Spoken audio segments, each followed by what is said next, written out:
Buenas noches a todos. Pues vamos a orar, muchachos, por favor, Sote, ¿vale? Padre, en el nombre de Jesús, queremos darte gracias y agradecer tu cuidado, tu dirección, tu protección. Y sobre todo, como decíamos desde hace 8 días, Señor, el que nos tengas por fieles para poder compartir tu palabra. Danos esa habilidad, tanto como el denuedo, para compartir en todo momento, en todo lugar y a toda persona. Pero en esta clase permítenos también recordar o aprender, según sea el caso, Señor, algunas cosas que han de servirnos para hacerlo de la mejor manera, compartir de una manera que sea clara, que sea íntegra, que sea también, Señor, útil para los que nos escuchan. En el nombre de Cristo Jesús te lo pedimos. Amén. Amén. Bueno, pues ahí se van conectando algunos más, ¿no? Buenas noches, Paul. Hola, buenas noches. De este lado está Irving también. Déjenme apagar esta cosa. Y pues bueno, bien, muchachos, algunos de ustedes recordarán en las clases que han tomado, ya sea conmigo o en algún otro lugar, que hay por lo menos 4 o 5 reglas básicas para la interpretación, lo que llamamos hermenéutica. Para recordarlas, se las voy a citar. Número 1, la primera regla y la más importante es: la Biblia es explicada por la Biblia misma. Repito, la Biblia es explicada por la Biblia misma. ¿Ok? Número 2, cada palabra debe entenderse en su forma más sencilla o común que el autor la utilice. Aquí cabe hacer la anotación que en nuestro caso, bueno, la Biblia que usamos en el español, cualquier versión que sea, es una traducción de escritos en otros idiomas. Así es que toda traducción tiene ciertas complicaciones para que se usen palabras que podríamos decir son específicas o exactamente iguales a las que se está pretendiendo traducir. Quienes conocen otros idiomas saben que es imposible hacer una traducción. Así es que en nuestro caso esta regla la usamos con mucho cuidado. Entender cada palabra de la manera más sencilla o común, ¿ok? Me refiero a que nosotros lo vamos a leer en el español, pero pues ya es una traducción lo que estamos leyendo.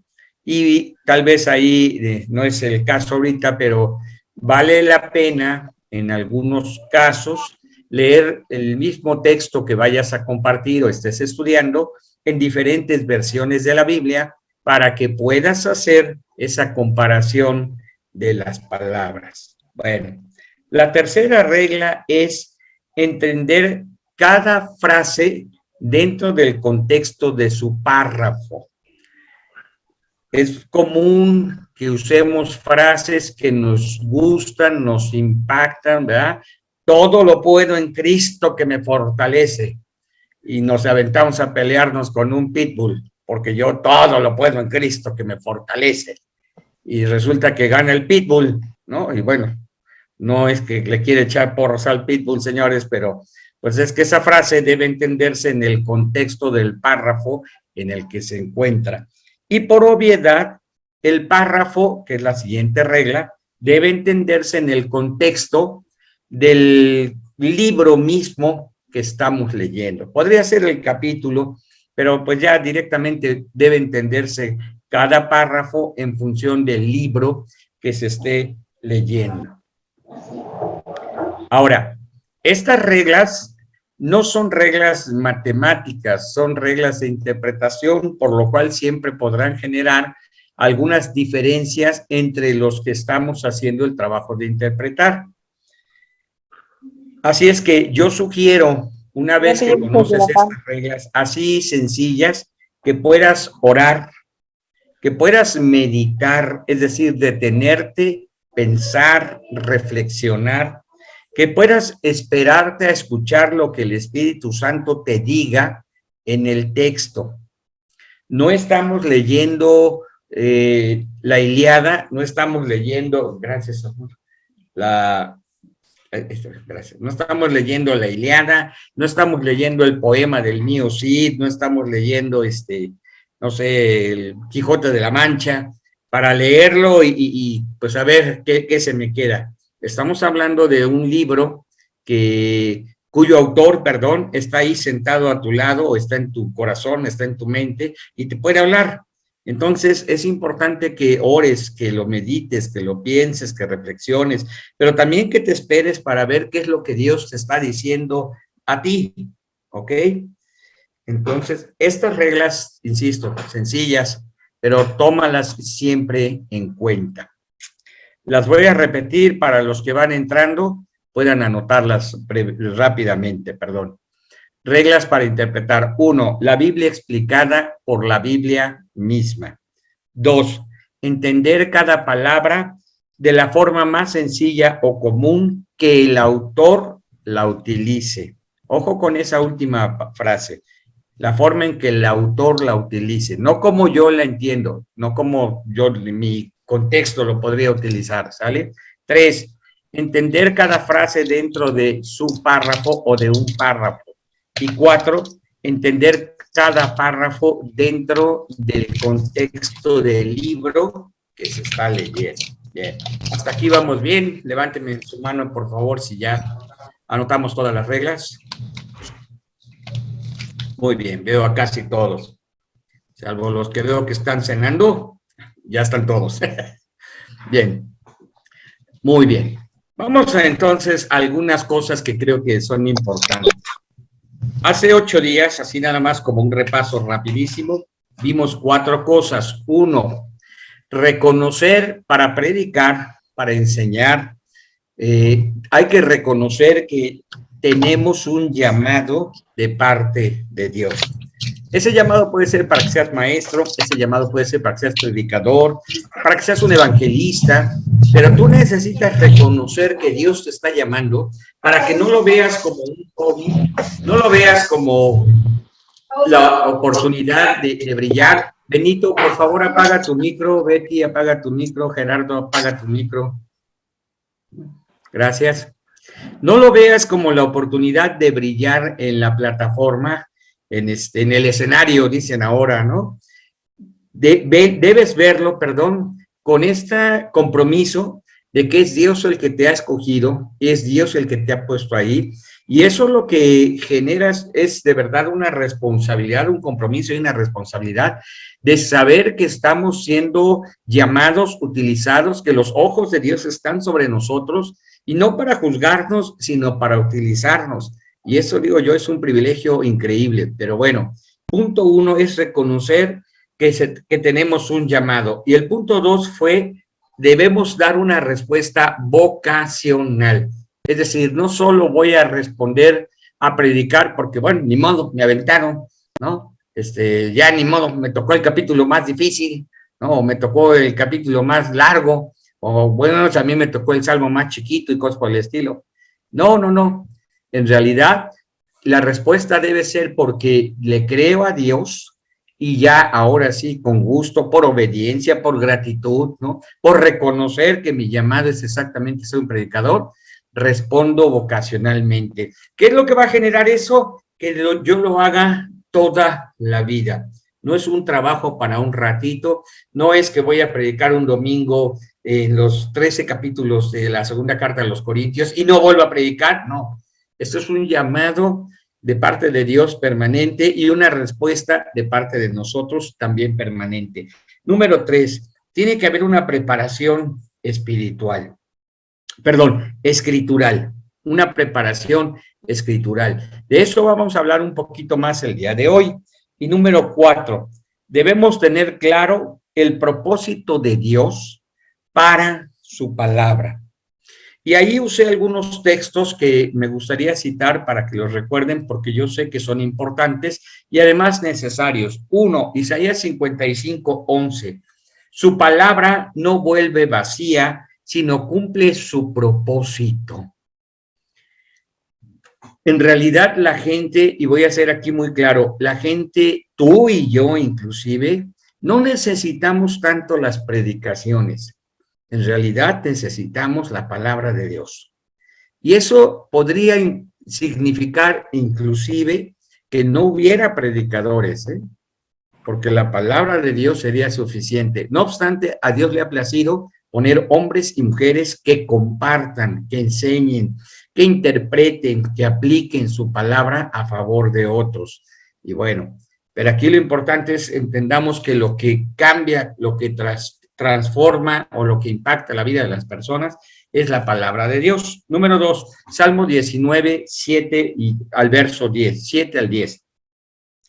Y si se acuerdan, les dije, subrayen algunas cosas, algunas acciones que suceden porque la palabra entra en la vida de las personas, y era: convierte, hace sabio, alegra, alumbra, permanece para siempre, y toda ella es justa. ¿Ok? La palabra de Dios es activa en nuestras vidas, genera cambios. ¿Ok? Juan 17:7, la palabra de Dios también santifica. Y por último, la segunda carta del apóstol Pablo a Timoteo, capítulo 3, versos 16 y 17, cita que la palabra es útil para enseñar, reprender, corregir e instruir en toda justicia, a fin de que el hombre de Dios sea perfecto y enteramente preparado para toda buena obra. Bien, eso fue lo que vimos la semana pasada. Hablando del punto de la preparación escritural, número 5, siguiendo ese orden, yo les diría hoy: lean el libro que vayan a compartir, el que sea que ustedes vayan a enseñar, léanlo por lo menos unas 2 o 3 veces antes de que compartan. Léanlo y vuélvanlo a leer. No se trata de que si me toca dar el capítulo 1, versículo 1 al versículo 11, yo nada más lea eso. Porque en todo caso, el primero que fui yo, que le toque dar esa porción, no tendría tanto problema, pero el que sigue, en este caso le va a tocar a Paul la siguiente predicación, necesita conectar lo que vaya a decir con lo que se dijo, y a su vez está preparando lo que se va a decir para el siguiente tema o siguiente predicación. Pero la única manera de poder, cuando te toque enseñar, hacerlo de una manera integral a todo el libro, pues es que lo conozcas. ¿Cuántos capítulos tiene la segunda carta a los Corintios? ¿Cuándo fue escrita? ¿Por qué fue escrita? No solo el por quién y el para qué, que además sería importante, pero el por qué, ¿no? El por qué se escribe esta carta. Y yo les decía el domingo pasado, palabra clave en este texto, en esta carta, va a ser precisamente la palabra compasión, o no es cierto, la palabra consolación. La palabra consolación. La primera carta fue como muy de instrucción para corregir, y esta segunda carta tiene que ver mucho más con la palabra consolación. Y así comienza precisamente ¿cómo se llama? El apóstol Pablo, ¿no? Con su primer capítulo. ¿Cuántos capítulos tiene este libro? A ver, alguien que esté ahí rápido, abra su micro y dígame, ¿cuántos tiene?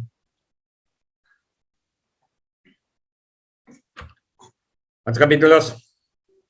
¿Nadie? 13. 13, muy bien. Un número cabalístico. Ay, no es cierto, nada de cabalístico. 13 capítulos. Si ustedes que están aquí alcanzaron a ver las hojas de cuando les toca predicar, habrán visto que son 13 capítulos, ¿no? ¿Quién le escribe? Pablo. ¿A quién le escribe? A los Corintios. ¿En qué año le escribe? ¿En qué año le escribió? Segunda carta a los Corintios. Y lo dije el domingo en la predicación. ¿Joan? Dijiste que la escribió cuando Nerón subió a ser César, pero hasta ahí sí. Dijo 54-55, si no mal recuerdo. Ándele, Lori. Muy bien. Y sí, también, Joan, precisamente ese es el momento en el que se escribe. Y comienza esa tribulación tremenda.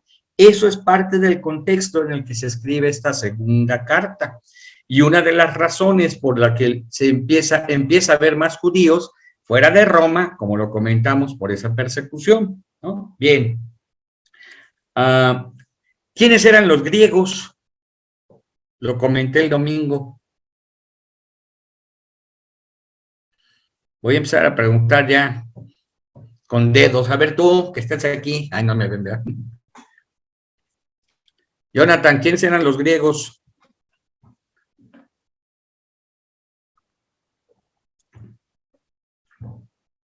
Benito, Gerardo. Vero, tú sí estuviste en la clase, también, perdón, en la aplicación. Magdiel, Marcela, todos estuvieron. Irving. Los griegos eran los, bueno, no estuve, pero eran los filósofos, ¿no? La gente, ¿no? No. Ok. Gracias por participar. ¿Quiénes eran los griegos? Los judíos que habían sido criados fuera del territorio de Israel. Así es, Lori. Judíos que no nacieron en Palestina, ¿no? Que nacieron en alguna otra parte del Imperio Romano y se les llamaba a los griegos porque su primera lengua que hablaban de manera común era el griego.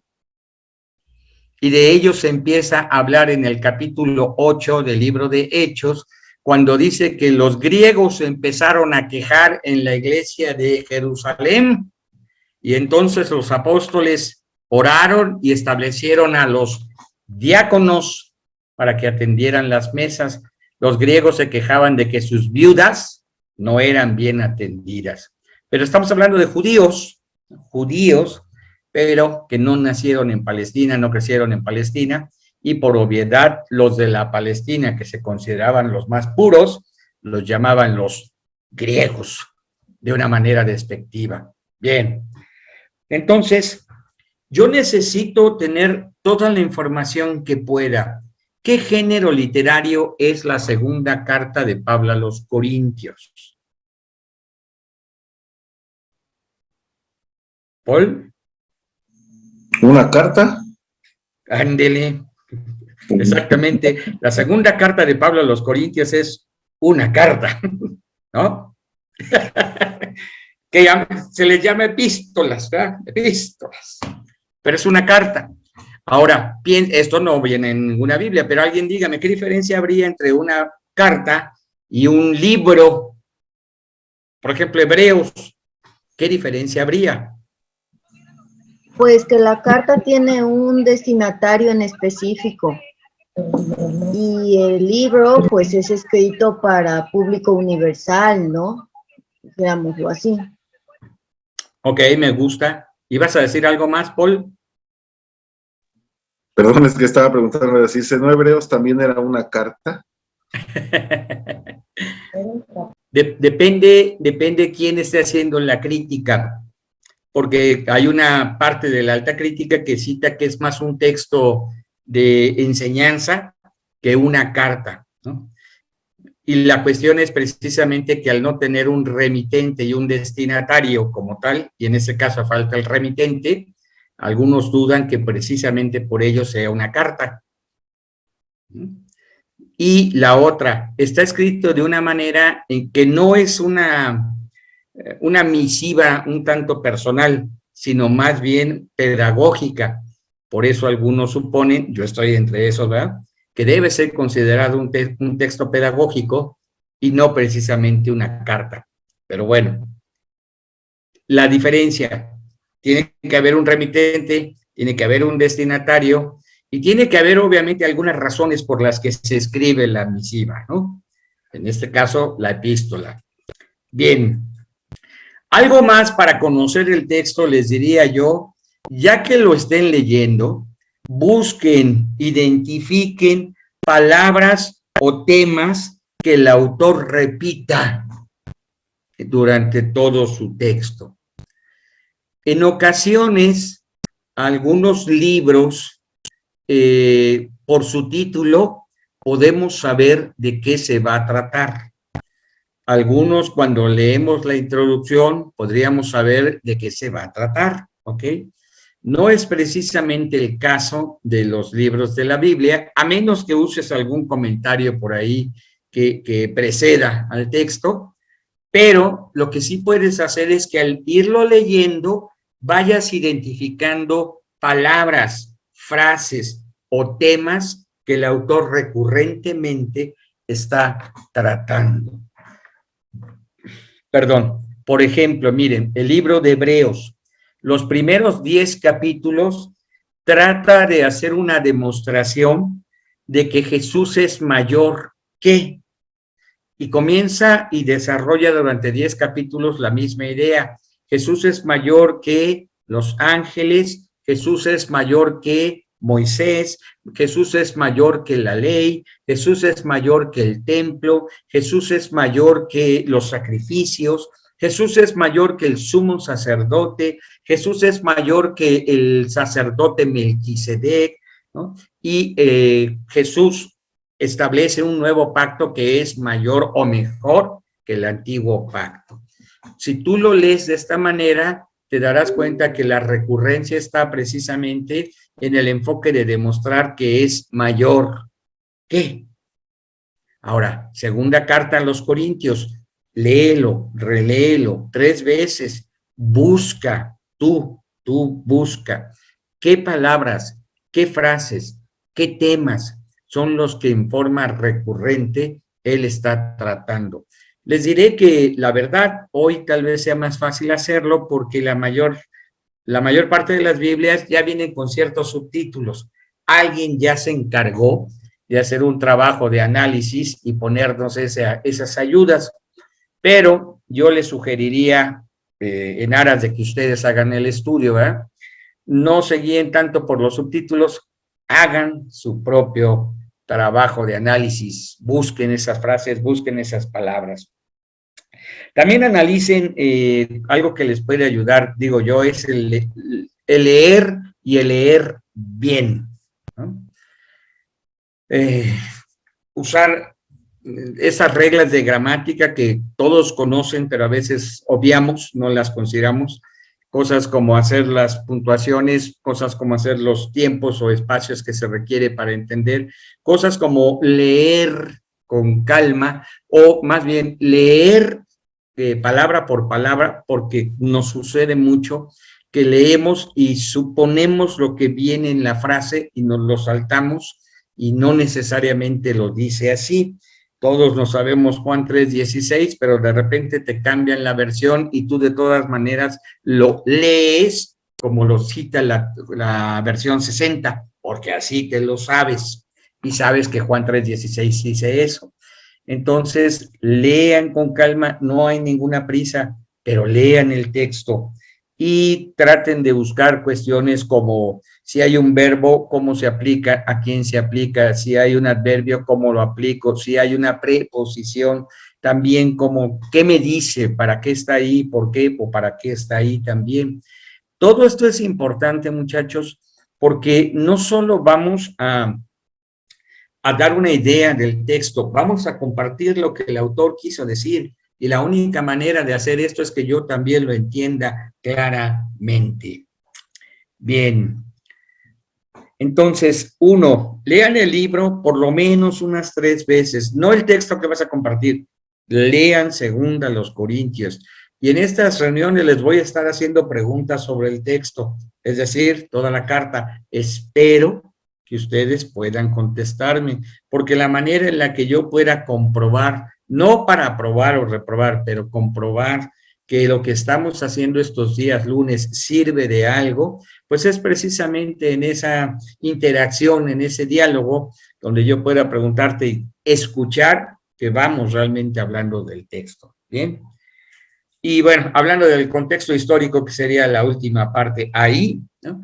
Yo les sugeriría, sí, investiguen un poquito más de lo que sucede en Corinto y en la ciudad. Yo creo que hemos dado los datos más generales, pero hagan su propia investigación. ¿Por qué fue importante? ¿Qué ciudad era? porque qué es la región de Acaya, todo lo que puedas saber te puede servir para entender el por qué se escriben ciertas cosas en ese momento, ¿ok?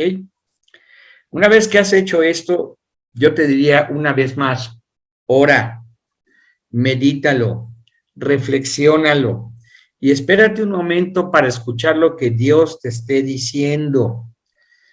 No solo vamos a repetir la información literal del texto, porque va a llegar un momento en tu enseñanza que vas a tener que explicar, que vas a tener que compartir qué va a hacer la gente, es decir, cómo va a vivir lo que le estás diciendo. Y eso es algo, digo yo, verdaderamente importante. La gente te va a escuchar y si el Espíritu Santo te utiliza, la gente va a tomar lo que estás diciendo como una referencia de qué hacer en su vida. Entonces, una vez más, óralo, medítalo, reflexiónalo y espera a escuchar lo que Dios te diga.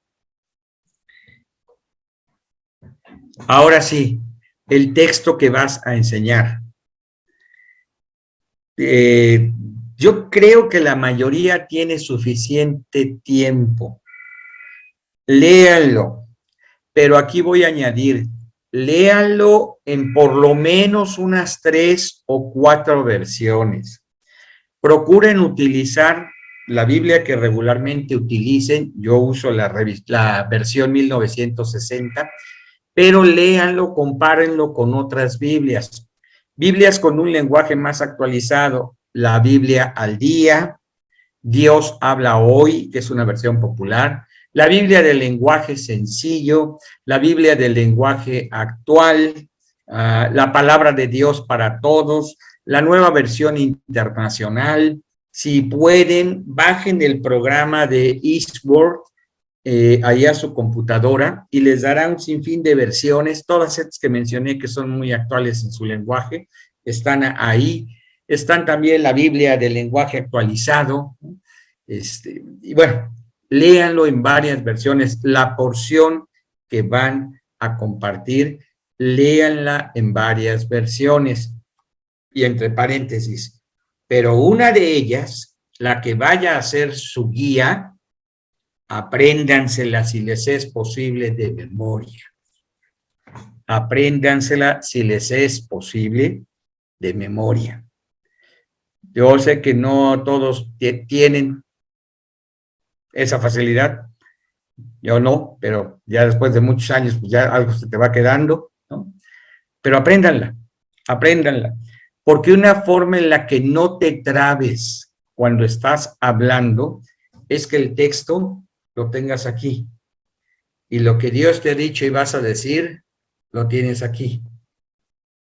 Y es mucho menos probable que te trabes. Amén, claro está que espero traigas un bosquejo, una ayuda, ¿no? De lo que quieras decir. Pero si el texto lo tienes en tu mente y en tu corazón, aún el texto puede seguir hablando a través de ti. Entonces, léanlo en varias versiones, 3, 4, pero apréndanselo en la que ustedes vayan a compartir. Si ustedes se fijan, regularmente yo solo uso la versión 60. De repente citaré alguna otra, pero yo estoy acostumbrado a trabajar con esa versión, la 60. El punto que sigue el 8 sería, haga un bosquejo. ¿Qué es esto? Haga una ayuda. Sé que muchos de ustedes utilizan computadoras y utilizan celulares para hacer sus anotaciones, ¿no? El bosquejo no es sino una guía con los puntos que tú vayas a tratar. En la escuela nos decían, un bosquejo debe empezar siempre con un título. ¿Con un qué? Título. Título. Vale. Así es que, si pueden, pónganle un título, aunque, si pueden. Recuerden que el título puede servir a quienes les escuchan para darse una idea de qué van a hablar o hacia dónde se van a dirigir. Yo no lo hago regularmente. Si ustedes se han fijado, yo hablo sobre el capítulo que vamos a leer. Y para mí ese es mi título. 2, hagan una introducción. Estoy diciendo lo que nos decían del bosquejo, ¿eh? Ahora, si ustedes se fijaron, este domingo yo usé una introducción. ¿Quién me puede decir cuál fue?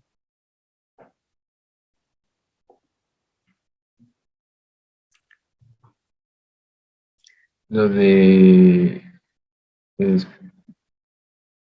¿Cómo se llama? Se fue el nombre. Pero el que creó Microsoft. Ahí empezó. Hablé sobre Bill Gates, sobre una invitación que le hicieron a una escuela y sobre 11 puntos que él compartió en esa escuela. ¿Ok? Ahora, esa introducción la utilicé para entrar en el tema de todos tenemos a una persona que consideramos una figura a la que vale la pena escuchar. ¿Se acuerdan?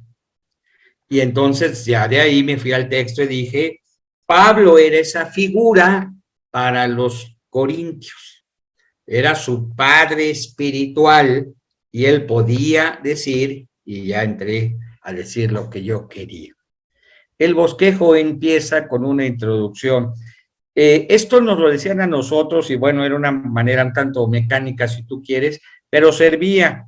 A veces he hablado un poquito de algún programa de televisión, alguna noticia que he escuchado, algunos números que me llaman la atención, 1,000,000 de abortos o cosas por el estilo, pero esos puntos sirven para uno, ciertamente introducir, atraer la atención, en un momento dado impactar la atención de las personas y con ello generar que se queden atentos a lo que tú estás y vas a decir. Por eso es importante. No estoy diciendo que lo hagan así, pero pueden considerarlo como una ayuda que les va verdaderamente a servir. Después de la introducción venía lo que nos decían, era el texto clave del capítulo que vas a compartir. ¿Cuál es el texto clave? En lo que yo compartí, el texto clave fue Padre de misericordia, no, Padre de misericordia y el Dios de toda consolación.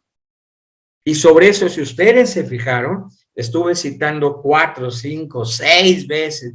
Dios es Padre de misericordia y Dios de toda consolación. Y ahí estuve dando vueltas y vueltas y vueltas sobre lo mismo, sobre lo mismo.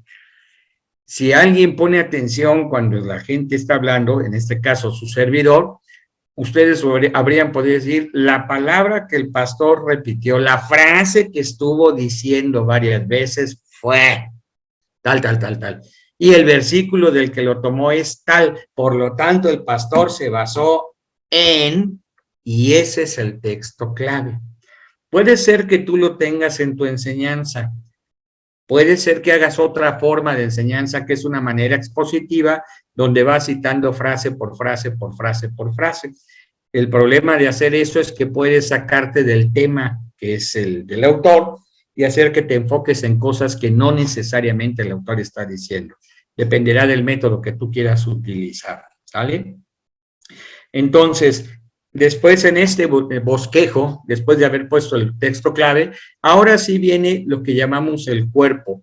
Y estos son 3, 4, 5 puntos, los que tú quieras. Yo siempre sugiero 3 puntos es suficiente.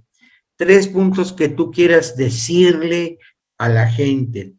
3 puntos que Dios te ha llevado del texto a ponerlos ahí para que esos sean los puntos con los que tú le hables a las personas, ¿no? Después viene, se puede usar, perdón, antes o después de esto, o en el inter, algunas ilustraciones que puedan servir para reforzar lo que estás diciendo, y ya después viene el cierre, la conclusión, pero aquí hay una palabra que es importantísima y es la aplicación. Regularmente para cerrar, estamos diciéndole a la gente, mira, todo esto le pasó a los corintios y así, y a Pablo lo persiguieron y lo patearon y lo mordió un perro y luego, no sé, cuando se estaba ahogando ahí en el mar, llegaron unas pirañas raras y se lo querían comer. Pero la gente va a decir, ok, ¿y a mí qué? Y es aquí donde yo digo que es donde se va a revelar que Dios te ha hablado. Porque vas a poder decirle a las personas, ¿sabes qué? Todo esto para ti y para mí hoy es para que vivamos así. Pum, pum, pum, pum. Y yo les decía, ustedes creen que, no sé, salir y que no pase el camión es una gran tribulación. Ustedes creen que enfermarse es una gran tribulación. Espérense tantito, si ustedes recuerdan, se los dije, espérense. En un par de años no vamos a poder hacer estas reuniones, ni compartir como lo estamos haciendo. Tienen que buscar el qué va a hacer la gente. Aquí podemos ser, bueno, yo les sugiero, intenten ser lo más propositivos que puedan, de manera que hablemos lo que anima, lo que edifica, lo que exhorta, perdón, lo que anima y lo que edifica, lo que consuela, y las exhortaciones que a veces suenan un poquito más a regaño, mejor déjensela a aquellos a quienes la iglesia les reconoce cierta autoridad. Creo que nadie en la congregación diría nada si escuchamos a don Carlos, si escuchamos a Rubén, si escuchamos a Jaime, si escuchamos a Paul, ¿no? Si escuchamos a Magdiel haciendo al pastor Francisco, claro está, ¿verdad? Haciendo alguna alusión a algo que se tiene que corregir e inclusive hablando fuerte. Nadie va a decir nada porque Dios ha dejado que estas personas lleven un camino recorrido y por lo tanto se les reconoce cierta autoridad. Pero si lo intenta hacer alguna otra persona, será un poquito más difícil que se acepte. Y se ve muy claro, a veces el orgullo de las personas dirá, ¿y quién es el Kevin ese para que venga y me diga que me porte bien? ¿No? ¿Sí me explico? Inclusive cuando yo voy a otras iglesias, créanme que tengo mucho cuidado con este punto porque no voy a enseñar doctrina y no siempre regaño porque no soy el pastor. Ya nomás el pastor me dice póngaselos como camote, bueno, entonces ya con su permiso ya puedo hacer mi puestecito, ¿no? Y ya los hago camote calientito. Sugerencia, no estoy diciendo que no lo hagan, pero sugiero, busquen aplicaciones que edifiquen, busquen aplicaciones que motiven a la fe, busquen aplicaciones que animen o consuelen también, ¿sale? Bien, entonces hagan un bosquejo de 3 puntos, ya dije más o menos lo que lleva un bosquejo, pero lo importante son esos 3 puntos que vas a tratar. Ahora, eso te va a servir a ti mismo para que no andes de aquí para allá y de allá para acá. No sé si te pase a ti, pero mira, yo he visto a muchos que una vez que suben, se emocionan y quieren decir todo lo que saben. Y después de unos minutos están hablando de demonios, están hablando de liberación y luego pasan a hablar de la prosperidad y luego se brincan al pecado y luego por qué el matrimonio es una bendición y por qué los hijos también son una bendición, pero luego se van a la segunda venida de Cristo porque ya Cristo viene y también cuando estemos con Cristo, allá como no va a haber llanto ni tristeza, los leones no se van a comer a las ovejas. Y todo lo que aprendieron en sus libros de clases de niños, todo lo quieren decir allá arriba. No, espérame. Y de verdad es muy fácil darnos cuenta cuando vamos brincando de tema en tema. ¿Cómo no nos salimos del tema? ¿Cómo nos referimos a lo que queremos? Perdón, nos enfocamos a lo que queremos decir. Con un bosquejo, señores. Con un bosquejito, ¿no? Y eso lo hice la semana pasada. Y es el de esta semana.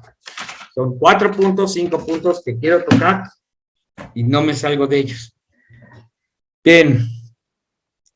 Un punto más, ya hablando de los 3 puntos. Compruebe que sus puntos del bosquejo sean desarrollados por el autor en el libro completo.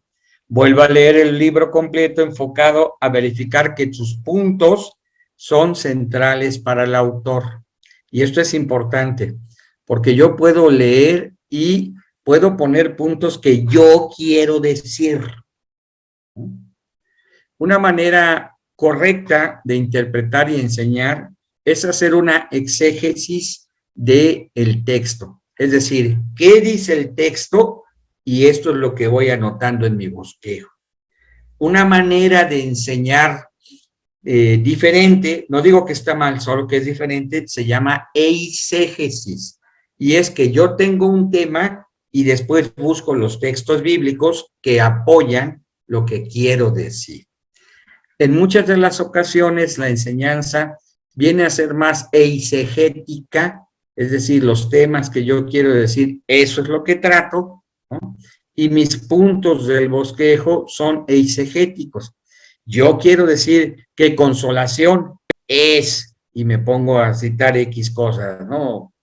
Cuando en realidad no es lo que el autor está diciendo. Entonces, tengo mis 3 puntos, vuelvo a leer el texto y checo que los 3 puntos que yo estoy diciendo, el autor los esté diciendo también.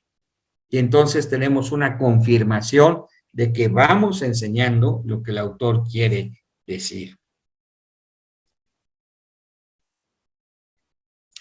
Bien. Por último, pregúntele a Dios si lo que ha preparado viene de Él, para cerciorarse de que dará una palabra que impactará la vida de los que le escuchen. Yo sé decirnos que oremos es repetitivo.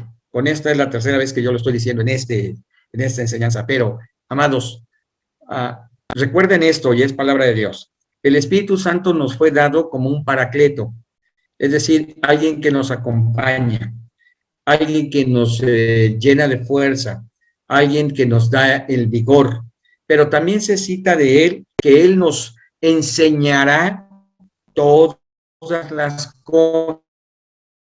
Es decir, el maestro de maestros para nosotros hoy por hoy es el Espíritu Santo. 2, Él fue el que inspiró a los santos hombres de Dios para escribir este texto, que es la Biblia. En otras palabras, Él es el autor intelectual. Entonces, si Él está conmigo, Él me dirige, Él es el autor, Él me enseña, y me salté decir, Él nos recuerda todas las cosas.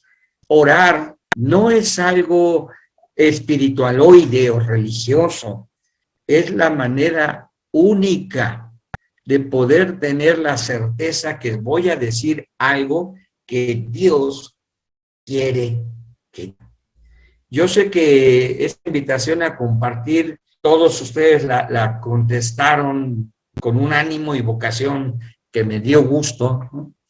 Pero también quiero ver en ustedes que se forme este compromiso de compartir con la iglesia algo que no solo demuestre que sepan, sino que bendigan. Y ese es el último punto.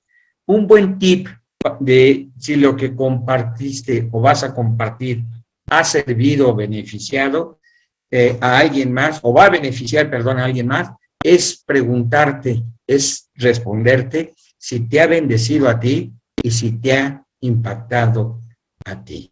Mira, si lo que vas a decir ya te lo sabías, si lo que vas a decir ya lo habías inclusive, ¿por qué no enseñado? Es más, ya lo manejas, ¿no? El día que te digan, tú compartes esto, yo tendría mis dudas de que Dios te haya hablado. Tengo muchos amigos pastores que tú les puedes decir, compártenos algo, y nos dirán, sí, cómo no, abren su computadora y tienen 25, 30 sermones preparados. No voy a decir nada de eso, pero a mí me parece que no es así. A mí me parece que debiéramos estar leyendo la Escritura, orando al Señor, siendo dirigidos por Dios, y el día que nos digan comparte, abrimos la Escritura porque Dios nos ha hablado en esta semana. No porque yo tenga 25 temas preparados. Y puedo compartir porque Dios me ha estado hablando esta semana. Dios me habló hoy precisamente, ¿no? Y entonces tendría algo, digo yo, algo fresco que decir. Bien, voy a repetir los puntos que dije el día de hoy. Empecé diciendo las reglas de la hermenéutica, esas reglas generales de hermenéutica. 1, la Biblia explicada por la Biblia misma. 2, entender cada palabra de la forma más sencilla o común que el autor la utilice. 3, entender frases dentro del contexto de un párrafo. 4, entender párrafos dentro del contexto del libro. Y 5, ore, medite, espere escuchar que el Espíritu Santo lo dirige. Bien. Como punto número 5, continuando con los 4 de la semana pasada, les dije, lea el libro completo unas 3 veces antes de preparar su mensaje. 6, haga un análisis del libro para conocerlo. Y aquí dije cosas como, ¿cuántos capítulos tiene? ¿Quién es el autor? ¿Quién es el destinatario? ¿Qué género literario tiene? ¿Qué palabras o temas son recurrentes? Gramaticalmente, ¿cómo se analiza? Y el contexto histórico, lo más que puedas saber sobre este punto. 7, lea el texto que enseñará y piénselo en el contexto del libro. Y aquí les di el tip de léanlo en diferentes versiones, 3 o 4 versiones, pero apréndanselo, si es posible, de memoria en la versión que ustedes utilizan regularmente. 8, haga un bosquejo de 3 puntos que usted considere, sintetice la idea que el autor desea transmitir en el texto que usted comparte. Lo repito si es que lo iban a escribir. Haga un bosquejo de 3 puntos que usted considere, que usted considere que sintetizan la idea que el autor desea transmitir en el texto que usted va a compartir. 9 ya. Compruebe que sus puntos del bosquejo sean desarrollados por el autor en el libro completo. Es decir, vuelva a leer el libro completo enfocado a verificar que sus 3 puntos son centrales para el autor. Aunque yo lo apliqué más bien solo al texto que ustedes van a compartir. Y por último, ore y pregúntele a Dios si lo que ha preparado viene de Él para cerciorarse que dará una palabra que impactará la vida de los que le escuchen. Y di un tip que fue que si lo que compartirá te ha servido y te ha beneficiado o te ha impactado a ti mismo en primera instancia. Bien, esos son los puntos que teníamos para el día de hoy. ¿Alguna duda hasta aquí, amados?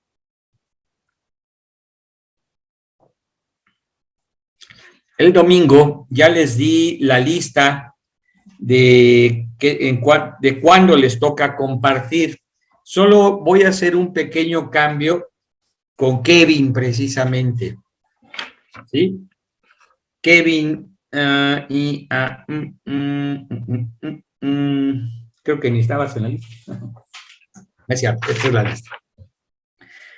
Te voy a pasar al 2 de octubre en lugar de Magdiel. ¿Sale? Ahí en tu hoja puedes ver cuál es la porción bíblica que te toca compartir. ¿Ok? ¿Por qué? Porque el 6 de noviembre, que era el día que le tocaba a Kevin, vamos a celebrar el aniversario de la iglesia y hay un pastor invitado. ¿Ok? Y por lo tanto queda bailando el capítulo 8.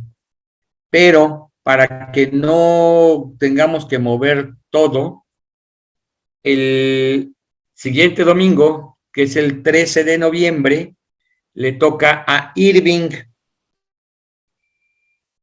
¿Sale? Y te van a tocar los capítulos 8 y 9 juntos. Ok. Esa sonrisa fue, sí, gloria a Dios, aleluya, claro que sí. Lo recibo. Bueno, ¿Está bien? Muy bien. Ahora, solo para recordarles, tienen un promedio de hasta 30 minutos, 25, 30 minutos para hacer su exposición, ¿vale?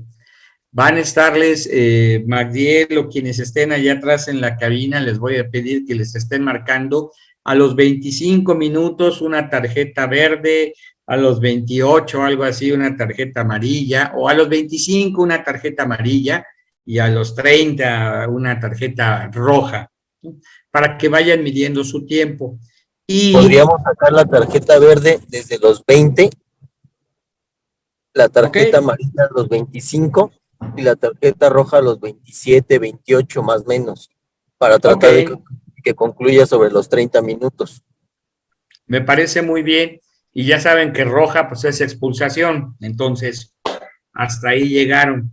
Eso nos dará unos minutos a algunos de los que ya tienen un poquito más de tiempo. Jaime, perdón, el primero, el pastor Francisco, Jaime, Paul, Magdiel, Daniel, Villeda, ¿no?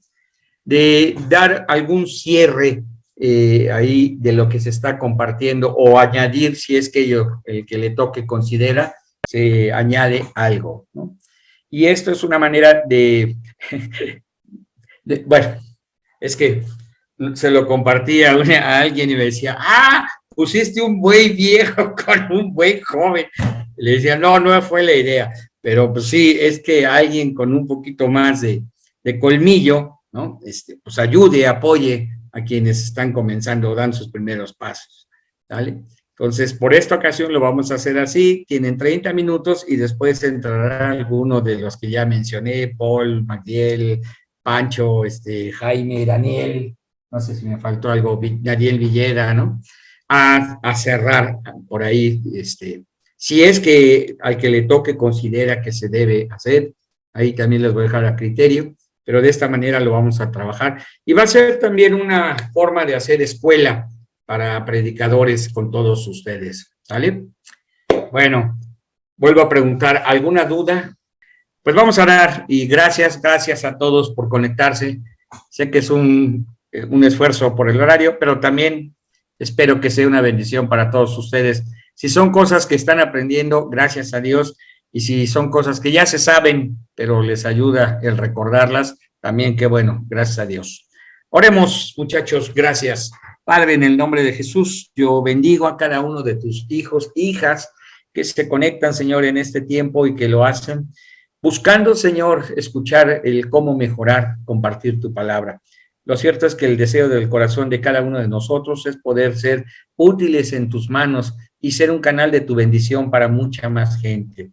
Concédenos entonces, Señor, el poder aprender, pero en tus manos, poderte dar la honra, la gloria y ser de verdad una bendición para otras personas. Por Cristo Jesús, gracias por este tiempo. Amén y amén. Gracias, muchachos, a todos. Descansen, cenen rico y nos vemos el domingo, primeramente Dios.